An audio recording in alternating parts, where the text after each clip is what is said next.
I got you. This story takes place in 1683 in North Carolina.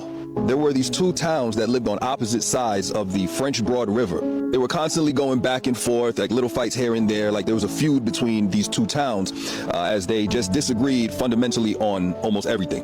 Both sides were very spiritual, but one side was very much so religious. One side thought that the land, including the river, belonged to them. It was given to them by their Lord, and they thought that they could do whatever they want with the land. The other side believed that the land, including the river, was for everyone.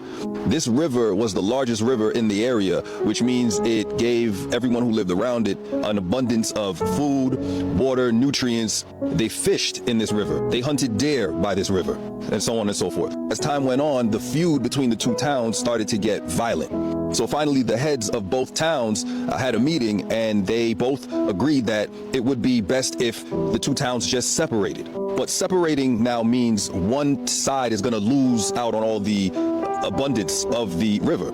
So for the purposes of this story, I'm going to say there's a religious town and a spiritual town. The leader of the spiritual town suggested that so that no one loses out on the river, they just split the river. The idea was to dam the river and have it split going left, split going right. The leader of the religious town went back to his town and he told the people what was suggested. Immediately, everyone in that town was up in arms because in their mind, their God gave the river and the land to them. Instead of coming back with a counteroffer, the religious town decided it's time to get rid of the spiritual town. So the religious leader went back to the spiritual leader. They had a conversation. At the end of that conversation, it was decided that they both agreed that the river should be split. In believing that they had finally come to a resolution and things would just get a little bit better in the town, there was a celebration. The spiritual town planned a 5-day feast in which they cook everything. It's kind of like a potluck kind of thing, and everyone just, everyone brings something. There's people cooking there. It's music, libations. Anyway, on day one of the celebration, a strange woman walked into the town. She was pale. Let's call her Victoria. Victoria was obviously weak. She could barely stand on her own. She could barely speak. The elder who found her, who helped her up, was trying to give her water, and she was refusing the water.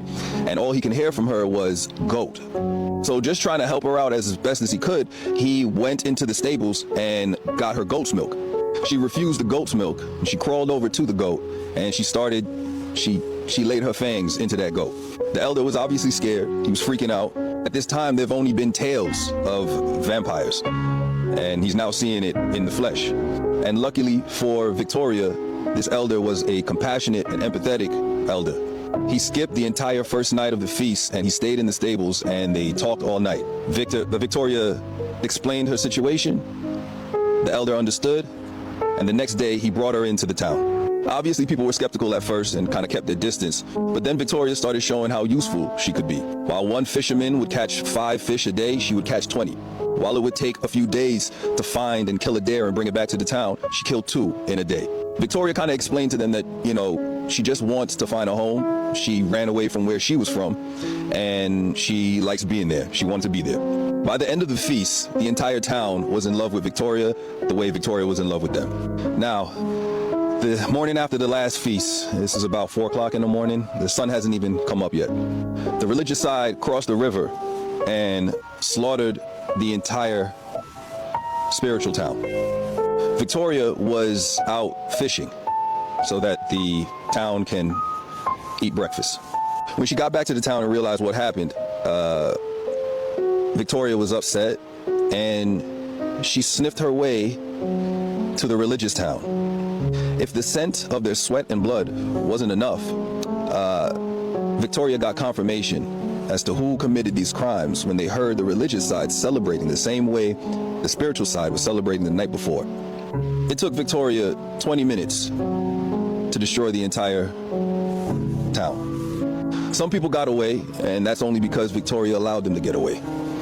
After that, Victoria stayed on the land and made it a sanctuary for other runaways to come, be family, be in community. Victoria was running away from Romania, Transylvania, to be exact. She loved her home. She just couldn't stay there with the type of people that were there. So she renamed the town that she was in now, Transylvania Town, currently known as Transylvania County, North Carolina. Obviously, this is all hypothetical though, right? Oh, the people that Victoria allowed to escape they made their way to Massachusetts, Salem, Massachusetts.